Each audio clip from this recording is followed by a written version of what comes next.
Olá, então nós vamos para mais uma aula, né? Hoje nós vamos ver um pouquinho sobre como transformar, certo? Temos aqui dois tipos de transformação, certo? Nós temos a transformação de decimal para fração, ou seja, nós temos os números aqui representados com vírgula, né? E nós vamos transformar ele para fração decimal. E temos também a transformação de um número, né, fracionário, ou seja, de uma fração decimal para o número decimal, ou seja, para o número escrito com vírgula, certo? Então, primeiro nós vamos transformar aquele decimal, ou seja, com a vírgula, para a fração decimal. É bem simples o processo. O que é que nós vamos fazer?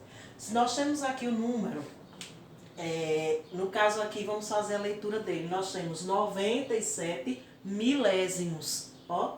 Depois da vírgula nós temos 3 casas. Então, para transformar esse número para a fração decimal, basta você repetir o número, né, sem o zero, ou seja, o zero aqui à minha esquerda não vai ter valor, então vai ser 97 sobre 1000. Se você ainda tiver dúvida em fazer a leitura, o que é que você vai observar? Você vai colocar a mãozinha aqui, ó, em cima da vírgula. E quantos números tem após a vírgula? 3. Então, isso representa 3 casas, né, do denominador. Então, no caso, nós representa aqui 1000, porque nós temos 3 zeros. Então, 3 casas, certo? Então, vamos para outro exemplo aqui. Nós temos 5,59.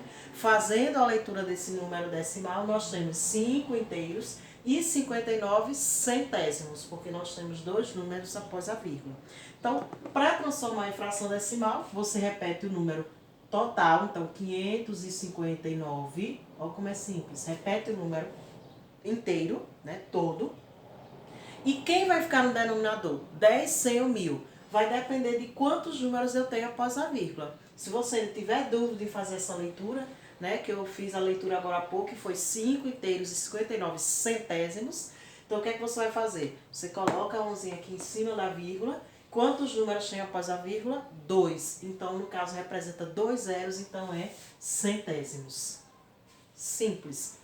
No último exemplo aqui, dessa transformação, nós temos aqui 3,7, não sei se está dando para ver, né? No caso, nós temos ali 3 inteiros e 7 décimos, porque só tem um número após a vírgula. Então, um número representa um zero, então no caso é 10. Então, o que é que eu vou fazer? Vou colocar 37 sobre 10. Então, nós transformamos aí os números decimais em fração decimal. Para transformar, agora vamos ver o seguinte. Para transformar a fração em número decimal, também não tem muita dificuldade não. O que é que a gente vai fazer? A gente repete o número 458, não é décimos, então 458 décimos.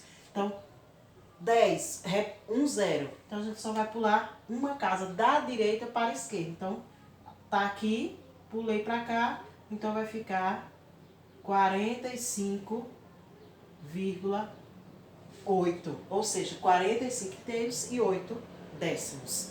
Vamos aqui para o segundo exemplo. Nós temos aqui 1258. Então, a gente repete aqui 1258, certo? E o que é que a gente vai fazer? Não é centésimos, então a gente vai pular 2 casas que representam esses 2 zeros. Então, 1, 2, põe a vírgula. Então, 12 inteiros e 58 centésimos.